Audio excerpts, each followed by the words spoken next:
միակ ուժը, որ կարող է ինչ-որ խնդիր լուծել այս երկրում, բնականաբար ժողովուրդն է։ Ես հույս ունեմ եւ հավատ ունեմ, որովհետեւ վաղուց արդեն այդ դեպքում, եթե չունենայի, այս երկրում չէի լինի,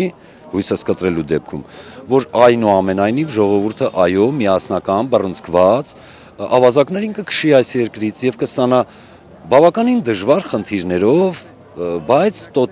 տոտիկ դեպի նորմալ, համակարգ, պետություն, երկիր ստեղծելու ճանապարհով կընթանա առաջ։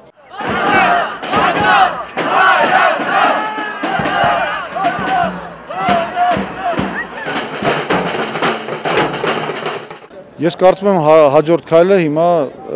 ավելի շատ կապված է բանակցությունների, արձագանքների հետ։ Այսինքն մենք պետք է տեսնենք ինչ արձագանքներ ունեցավ այս հանրահավաքը ժողովրդի մեջ, հանրության մեջ, քաղաքական ուժերի մեջ։ Ըստ դրա էլ կշարժվենք առաջ։ Միայն կոնգրեսը կարողանում է իր հանրահավաքում այսքան մարդ հավաքել, պատկերացրեք, եթե բոլոր քաղաքական ուժերը համախմբվեն, արձագանքեն են մեսիջներին, որ իրենց ուղարկվեց, պատկերացրեք ինչ մեծ գործընթաց է կարելի սկսել երկրում։